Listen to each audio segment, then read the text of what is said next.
Et là, je ne voulais qu'une chose, travailler dans la course. Et donc je me foutais du salaire. J'avais que des gens autour de moi, parce que quand vous faites des écoles de bon ton, tout le monde vous dit le salaire de sortie c'est tant, machin, etc. Et moi j'étais pas du tout là-dedans.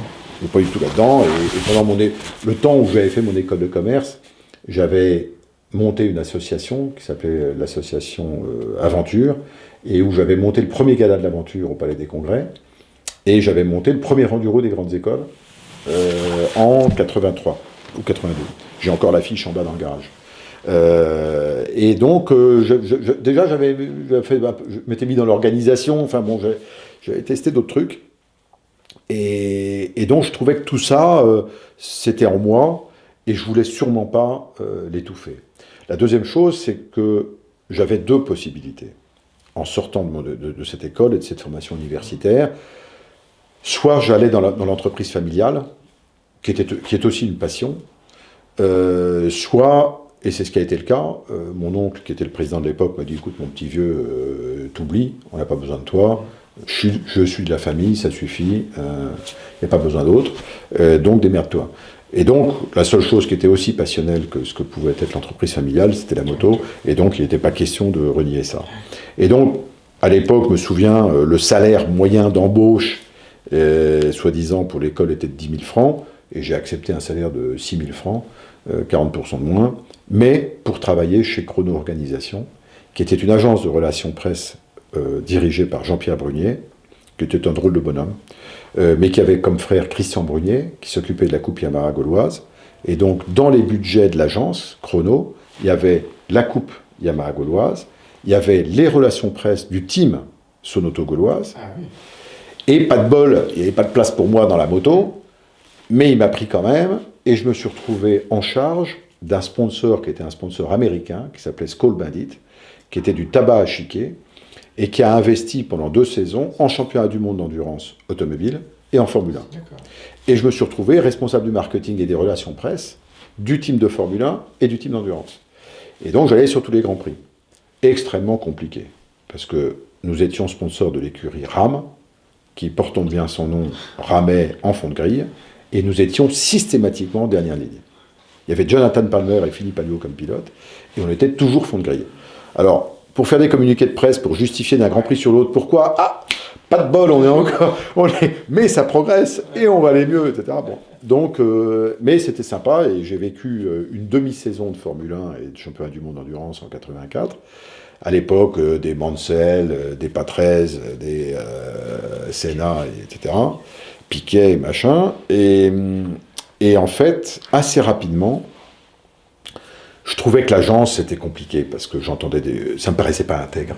Je les entendais jongler avec les budgets, à promettre des choses qu'ils ne pouvaient pas tenir, et donc je ne comprenais pas comment on pouvait avoir ce don de faire le grand écart en promettant des choses qui ne pouvaient pas être tenables. Et en fait, j'ai monté Sport Action, qui était ma première boîte, en juillet 84, avec un garçon que j'avais rencontré au sein de l'agence, et qui lui avait un long parcours de technicien cinématographique, et qui avait comme spécialité de monter des caméras de cinéma sur des voitures ou des motos, etc., pour le cinéma. Et qui avait travaillé avec Rémi Julienne pendant 8 ans. Et donc, on démarre ensemble Sport Action, avec le concept de monter des caméras de télévision embarquées sur des voitures ou des motos de course, pour apporter cette image de l'intérieur. Mais qui n'existait pas. Et j'ai ici encore tous les dossiers de présentation pour expliquer Sport Action. Alors, on a d'abord travaillé sur la technique, parce que la technique, les petites caméras, quand je vois maintenant les GoPro, ça fait rêver, mais à l'époque, il n'y avait pas. Donc, on avait des caméras à tubes, et en fait, qu'on découpait, on déportait l'électronique et l'alimentation pour essayer de minimiser la tête optique avec le tube juste, et que le reste soit déporté. Il se posait le problème de l'alimentation, donc on parle encore des batteries lithium, mais nous on a été en 84, on utilisait déjà des batteries lithium de développement avec Saft, qui était notre partenaire. Enfin donc, moi je me suis lancé là-dedans, et ça a été une aventure coûteuse, en tout cas pour moi, parce que financièrement j'ai mis 10 ans à rembourser tous les prêts que j'avais faits pour Sport Action à l'époque, mais j'ai appris. J'ai appris plein de trucs. D'abord à essayer de monter une boîte, la complexité que ça peut être en France, à essayer d'apporter quelque chose au monde de la compétition, a apporté quelque chose au monde des médias, et j'ai trouvé le monde des médias d'une violence inouïe, et avec des choses extrêmement compliquées à essayer de comprendre.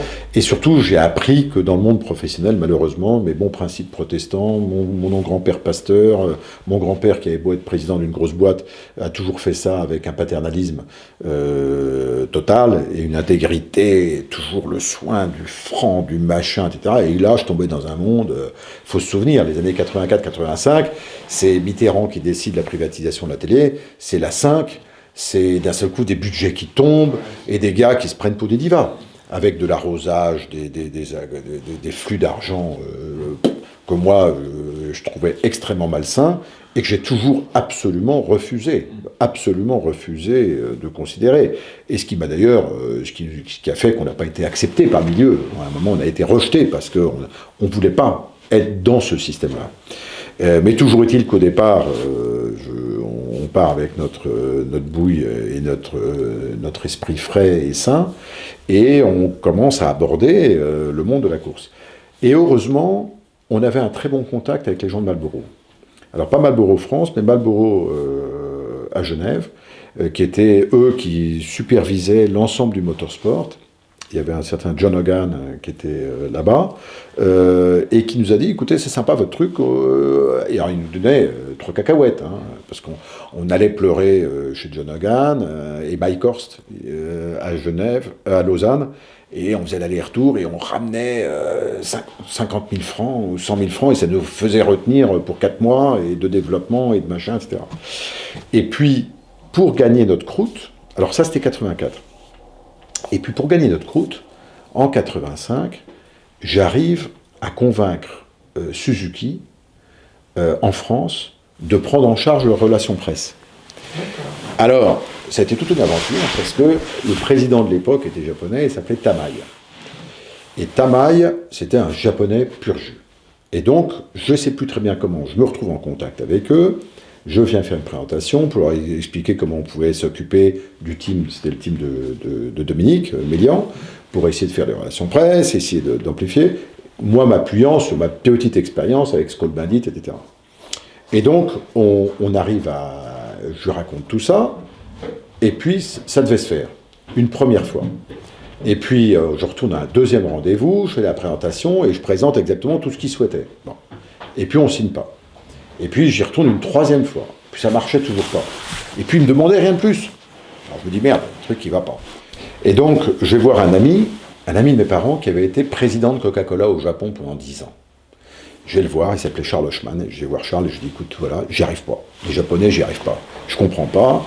Il me dit, explique-moi comment tu t'y prends. Et ben voilà, il m'a demandé une proposition, je viens, je lui montre qu'on peut faire ça, on peut faire ça, on peut faire ça, qu'on a des vraies références, que ça lui coûte pas cher et tout.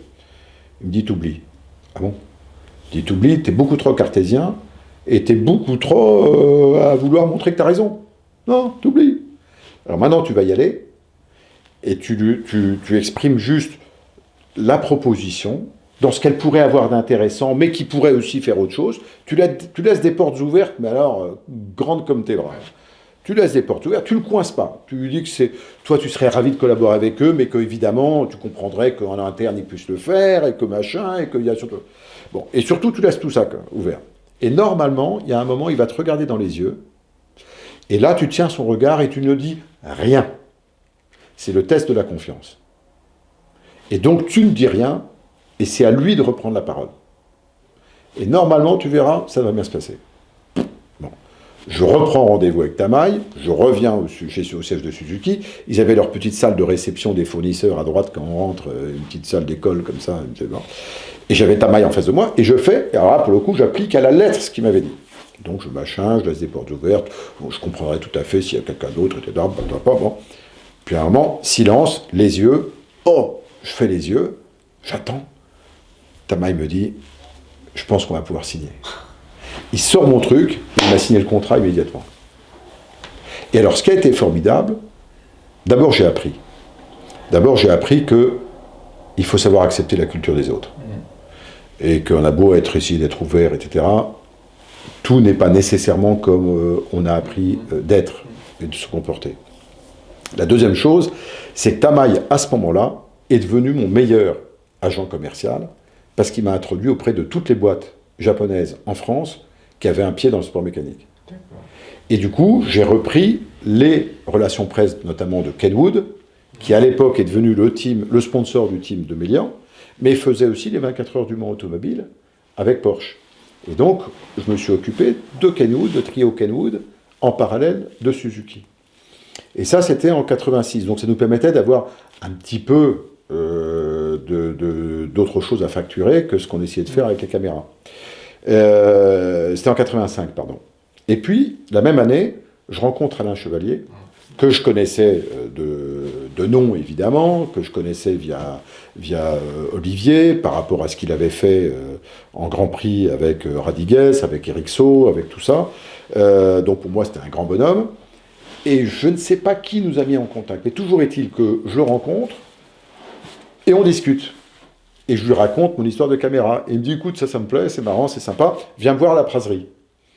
Je vais à la Praserie, avec mon associé de l'époque, et on lui montre là où on en était. Il me dit, écoute, c'est marrant, votre truc et tout, c'est sympa. Et c'était l'année, en 85, il a une année où il n'a pas de sponsor. En 86, il récupère All-Star, et Didier revient dans le team en 500.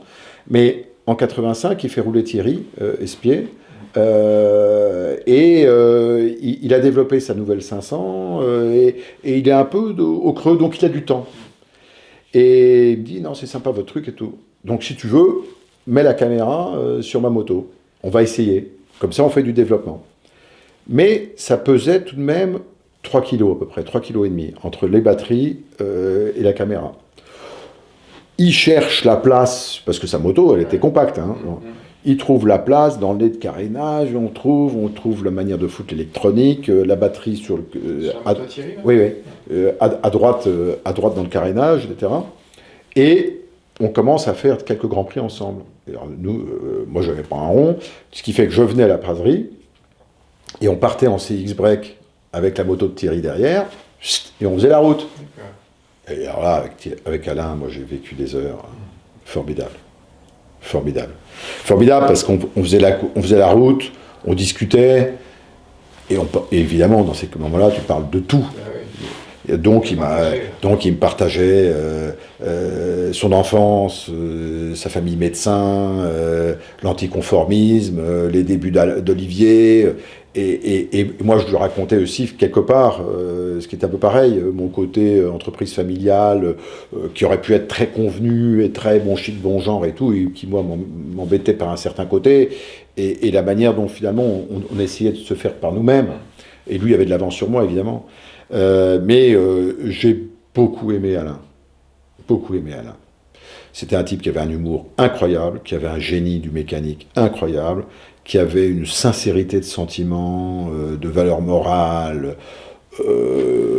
géniales, avec lequel tout était simple.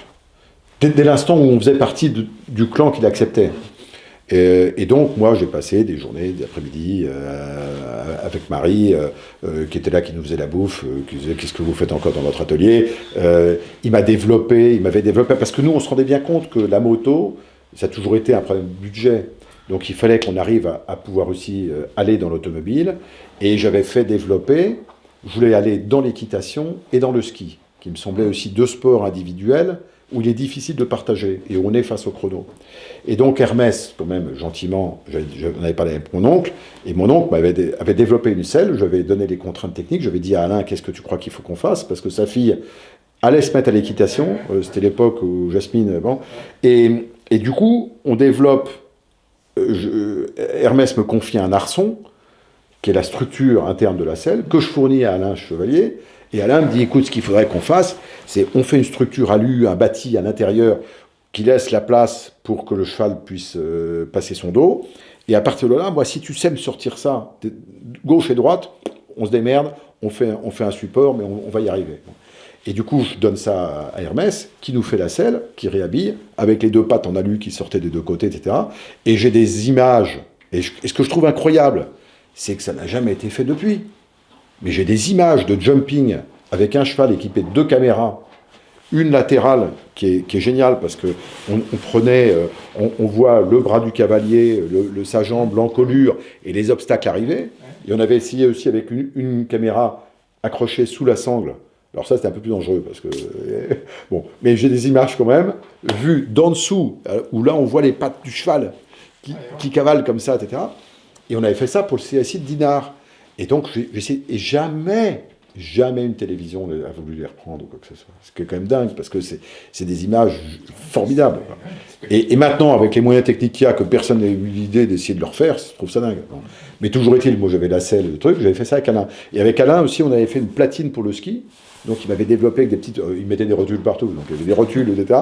Mais on avait une platine, et j'ai des images à ski aussi, de 85, où on est en descente avec la caméra embarquée, etc.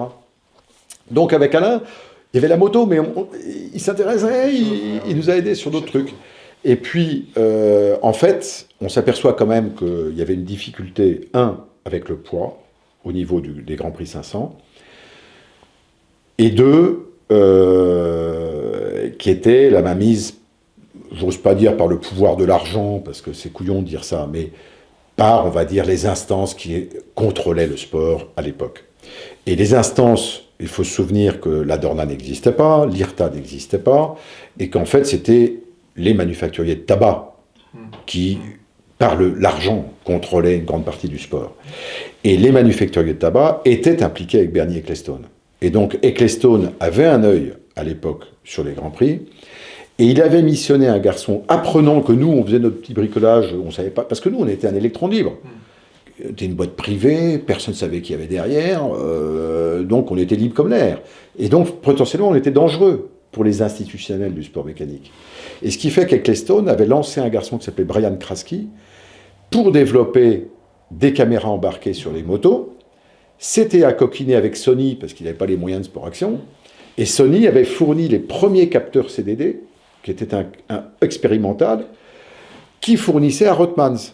Et c'est comme ça que Mamola s'est retrouvé, on voit des images de cette époque-là, et c'était Mamola qui avait la caméra en général, avec ce système de Kreisky, sauf que Mamola avait comme mécanicien, comment il s'appelle, je connais que lui, Bernard, c'est Bernard, qui est mécanicien de Rossi aujourd'hui.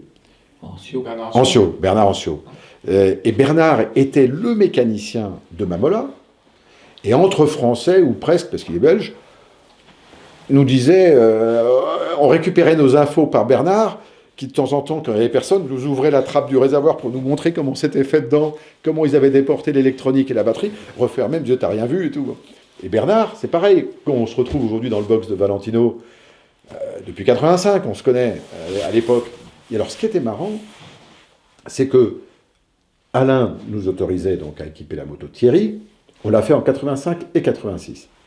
Ce qui était incroyable, c'est que moi, en 85, on allait sur les Grands Prix, et pour faire simple, une liaison faisceau direct pour avoir le signal venant de la moto en course nécessite d'avoir un relais. Et ce relais, il est nécessairement en l'air. Donc l'hélico. Et l'hélico, il faut savoir où le positionner par rapport au circuit pour pas avoir de rupture de faisceau. Et donc c'est moi qui m'y collais. Je déteste l'hélico, donc je n'étais pas dans l'hélico, mais moi j'étais sur la moto, et donc j'avais une moto équipée pareil avec la caméra, etc., les batteries, les capteurs, et en fin de journée, ça paraît incroyable aujourd'hui, mais en fin de journée à l'époque, il y avait des séances d'essais libres, toute classe. Et tous les pilotes qui voulaient faire de la carburation, machin, ou revalider un truc, pouvaient aller rouler. Et donc on leur filait, le circuit est à vous, 3/4 d'heure, et moi je venais avec ma bécane, qui était une Kawasaki, prêtée par Christian Bourgeois à l'époque, et j'avais ma Kawa Ninja, qui était une saloperie, avec une roue de 16 pouces, on ne sentait pas l'avant, moi je n'aime pas cette moto, mais bon, il nous la prêtait, donc c'était bien, et je faisais les tours de circuit à Spa, à Silverstone, etc., et je me souviens m'être fait passer par Lavado, je me souviens, et c'était horrible, parce que comme tout le monde pouvait venir rouler, même il venait jouer. Et je me suis fait passer, j'avais un 900 Ninja, en combinaison, tout le casque, j'avais tout ce qu'il faut, hein, c'était ce casque-là. Et j'étais super concentré et tout. Et Lavado me fait l'extérieur, avec un mono, avec un 600 XT en t-shirt, et je vois encore le t-shirt qui baille dans le dos, comme ça, et je vois passer, je me dis, mais c'est tous des malades. Et la deuxième chose qui m'avait marqué aussi, c'était à Spa-Francorchamps, à cette époque-là, tout le retour, quand on revenait sur l'ancien circuit, avant d'arriver à l'arrêt de bus, il y avait les deux grands gauches là, et les mecs ça passait à fond en 500, et moi j'étais avec la 900, je me souviens encore, j'étais à 2,30, et je soulageais un peu parce que tu avais 2 mètres et le mur de balles de paille, et tu te disais, là il faut pas sortir, là vraiment faut pas, et là tu te dis, chapeau, chapeau. Donc, moi je vis ces 2 saisons, 85 et 86, on n'arrive pas à faire tous les grands prix, mais on fait les grands prix là où les chaînes de télévision nous acceptent, c'est-à-dire la BBC, la RTBF, la RAI, la télévision espagnole chez TVE, et on avait NHK au Japon. En France, jamais. Si tu n'arroses pas, jamais. Et donc, on était tellement vexés qu'en 86, je paye la SFP 150 000 francs pour avoir le droit de leur donner mon signal. Et la règle, c'était que Rollstar, qui était le sponsor de Cheval, me dit, si tu nous as au moins 1 minute de retransmission sur l'intégralité du Grand Prix en Eurovision, on te donne 300 000 francs. Donc ça me payait le Grand Prix. Mes coûts hélico, parce qu'après, 150 000, c'est ce que prenait la SFP, mais après, moi, il y avait l'hélico, il y avait tout. Et donc, TF1 connaissait la règle du jeu. Et on arrive pour le Grand Prix, et pour X raisons qui maintenant font partie de l'histoire, donc c'est pas d'intérêt, mais toujours est-il qu'on n'a eu pas 1 seconde sur l'Eurovision. Et c'était terrible parce que moi je voyais mon signal qui arrivait dans mon camion régie, et notamment, je le sais encore parce que j'ai les images, Didier de Radigues avait accepté de prendre la caméra sur ce Grand Prix, et on parle du Grand Prix mythique, du Castellet 86. Et Didier fait un super départ, et j'ai des images embarquées de l'extérieur de Christian Saron dans le double droite du Bosset de Radigues qui sont à tomber. Et moi, je voyais ça sur mon écran. Je me dis, putain. Et j'avais le retour de l'Eurovision. Je me dis, mais ils peuvent pas ne pas passer ça. Ils ont rien passé. Et du coup, je vais toquer au camion. Je dis, mais qu'est-ce que vous foutez? Ah, on trouve l'image un peu instable. On attend. Et ils ont rien passé. J'en ai eu pour 150 000. Et j'ai pas touché le pognon de Rollstar. Et ils le savaient très bien. Et donc, ça m'a dégoûté. Ça m'a dégoûté. Et alors, la même année, on avait monté notre propre team. Parce que moi, j'étais bien avec Suzuki. Et fin 85, j'ai Christian Leliard qui vient me voir. Et Christian était avec Elf, entre autres, mais sentait qu'il arrivait à la fin de Elf. Et il était débrouillard, Christian. Il avait de très bons contacts avec les médias, etc. Il me dit, écoute, cette demande sur la caméra embarquée, ça existe. Moi, je suis prêt, on s'associe. Je t'amène les budgets. Démerde-toi pour essayer de nous trouver les motos qui vont bien. Et j'accepte que tu aies la caméra et on essaie de faire ensemble. Et on a fait 86 comme ça, en récupérant les motos de Mélian de 85, qu'on faisait courir sous les couleurs qui étaient Benetton, Elf et ICF. Ah oui, c'est la fameuse... et on avait 2 motos. Et on avait 2 motos. Une de pointe, où on avait Leliard, Espier, Guilleux comme pilote, et une seconde qui avait la caméra, où il y avait Jean Basselin, Jean-Paul Boinet, et on a eu pour le bol, Patrick Fernandez, que j'avais réussi à faire sortir de sa retraite, et pour les 24 heures du Mans, Gilbert Roy, qui était journaliste sur la 5. Et du coup, on fournissait les images à la 5. Bon. Et en fait, c'était très sympa. On a fait une saison sympa. Moi, j'ai beaucoup aimé les relations qu'on avait avec les pilotes. Donc Thierry, on se connaissait de l'année d'avant avec Cheval. Guilleux était un mec adorable. Et Christian, dans la relation qu'on a eue, a toujours été irréprochable et adorable. Et donc, ça a été une saison sympa, et avec en point d'orgue, ce qui a été... normalement, on aurait dû faire 3 ou 24 heures du Mans. Et en fait, on se fait passer dans le dernier tour par Cornu, mais sous drapeau rouge. Donc, si on portait réclamation, on faisait podium. Et là, j'ai dû être bien inspiré, parce que je me suis dit, bon, on fait la réclamation sur les Yamaha d'usine. On est 4e, déjà pour nous, c'est formidable. J'ai laissé faire. Peut-être que Jean-Claude, s'il m'avait connu ce jour-là, n'aurait peut-être pas aimé. Bon. Donc, je ne vais pas porter réclamation, on est resté 4e. Et puis, à Suzuka, on fait premier privé 6e. À Suzuka, ce qui était génial. Génial. Et alors, ce qui est incroyable, c'est qu'on fait notre 6e place à Suzuka. Moi, j'étais jeune blanc-bec, hein, j'avais 26 ans, mais j'étais officiellement team manager de tout ça, etc. Et je vais à la remise des prix, et un peu surpris, parce que premier team privé, etc. Et on me donne une enveloppe qu'avec du billet du cash. Et il y avait peut-être l'équivalent d'aujourd'hui de, pas, 25 000 euros. Et donc, je prends mon enveloppe de cash, et bêtement, je reviens dans le stand, où il y avait les mécanos, et putain, les mecs, jackpot, ils voient tous l'enveloppe, Eric, on annule nos billets de retour, on se fait une semaine. Et j'ai été faible, et on l'a fait. On a tout claqué. Alors que moi, la boîte, on était pendu, on a tout claqué, on s'est payé une semaine à Kyoto avec les pilotes, les mécanos, etc. Et je dois dire, j'en garde un excellent souvenir. Et donc, voilà, c'était 86. Bon. Et en fait, ce qui se passe, c'est que fin 86, je commence à comprendre un peu ce métier, et je m'aperçois que si je n'arrose pas financièrement des acteurs clés, j'y arriverai pas, en tout cas en France. Que deuxièmement, la technologie nécessite des moyens d'investissement importants, et que nous n'avons pas les moyens de faire, notamment au niveau de la caméra, et je vois bien Sony et toute cette génération CCD qui arrive et qu'on n'avait pas. Et troisièmement, j'ai un entretien après le bol d'or avec quelqu'un que je respecte profondément dans ce milieu des médias, parce que c'est le seul qui m'a dit la vérité, parce qu'ils me voyaient tous m'exprimer depuis des années. Et un jour, je suis chez France Télévisions, après le bol d'or, où je remets ma cassette avec les images, etc., du bol, de l'intérieur, et Gérard Rolls me voit passer dans le couloir, et m'arrête. Puis Eric, il me dit, Eric, faut que je te dise. Il me dit, écoute, t'as l'air sympa, tu te dépouilles, tu demandes jamais d'argent, tu fais tout, mais sache que t'es interdit d'antenne. Ah. Il me dit, t'es interdit d'antenne parce qu'on a un grand sponsor des sports mécaniques depuis des années en France qui tient les médias liés au sport mécanique, qui me finance à moi, France 2, le déplacement de tous mes journalistes sur tous les événements de sport mécanique, Formule 1, endurance, moto, et qui m'a dit que si je passais une seconde de tes images, il coupait le robinet. Et le robinet, ça veut dire que je ne peux plus déplacer un journaliste l'année prochaine sur les Grands Prix. Donc je te le dis, ça fait des mois et des mois qu'on te fait des réponses politiquement acceptables, mais tu me fais peine, quoi. Donc je te le dis en face. Et de ce jour-là, j'ai plié. J'ai dit, bon allez, ça va bien, ça va bien. Moi, c'est pas mon milieu, c'est pas comme ça que j'ai envie de faire, ça me fatigue. Donc c'est bon, je sais déjà tout le pognon que j'ai mis là-dedans.